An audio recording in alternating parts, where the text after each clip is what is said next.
दिन का इंतजार किया है कि कब तुम दोनों बड़े होगे और दुल्हन बनोगे।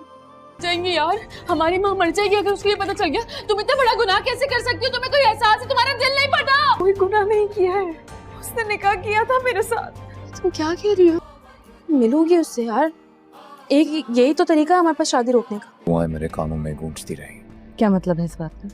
अरिशा, मैं सोच रहा था, क्या पता ना होगा, वो तुम्हारे साथ ज्यादती नहीं कर सकता। आप रो क्यों रही हैं? प्लीज, अगर कोई मसला है तो मुझसे शेयर कर सकती हैं, हो सकता है मैं आपकी मदद कर। आप चुप रहेंगे थोड़ी देर के लिए? वो सिकंदर साहब को बुला दें अंदर से। और अलीज़ा की माँ काफ़ी ज़्यादा खुश होगी क्योंकि उसकी दोनों बेटियों की शादी हो रही होती है। इससे ज़्यादा खुशी की बात उसके लिए क्या होगी? वो यही कहेगी कि मैंने तुम्हारे बचपन से यही ख्वाब देखा था कि कब तुम दुल्हन बनोगी और इस घर से रुखसत होगी।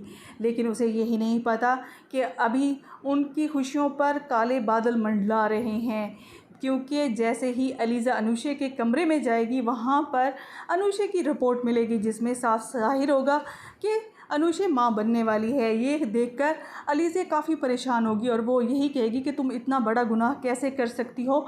हमारी माँ ने ये सुना तो वो तो जीते जी मर जाएंगी, तुम्हें ज़रा भी इस बात का ख्याल नहीं आया। अनुषे उसे यही कहेगी कि उसने कोई गुनाह नहीं किया, बल्कि उसने उससे निकाह किया था, लेकिन निकाहनामा उसने जला दिया था और वो अब इस बात का इकरार भी नहीं करना चाहता।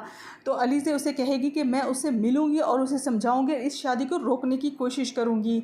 तो अनुषा से कहेगी कि वो कैसे मान जाएगा, वो तुम्हारी बात कभी भी नहीं मानेगा। अलीज़ा उसे कहेगी कि उसे ये बात माननी पड़ेगी और मैं उससे मिलकर ही रहूँगी।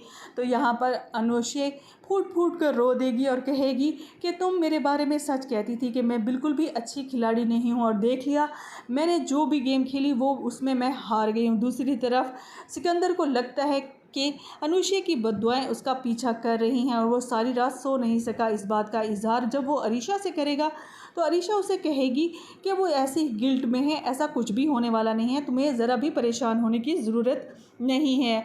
दूसरी तरफ अलीज़ा सिकंदर को ढूंढती हुई उसकी यूनिवर्सिटी जाएगी। वहाँ से उसका एड्रेस लेकर वो जैसे ही रिक्शे में बैठेगी वहीं पर उसकी मुलाकात सिकंदर के भाई हमज़ा से हो जाएगी। हमज़ा उससे पूछने की कोशिश करेगा कि वो आखिर इतनी परेशान क्यों है, वो उसे बताए ताकि वो उसकी कोई परेशानी का हल तलाश करे। तो अलीज़ा उसे कहेगी कि वो थोड़ी देर चुप बैठ के नहीं रह सकता। जैसे ही सिकंदर के घर के दरवाजे के सामने वो पहुंचेगी, हमज़ा भी हैरान हो जाएगा कि वो आखिर यहाँ क्या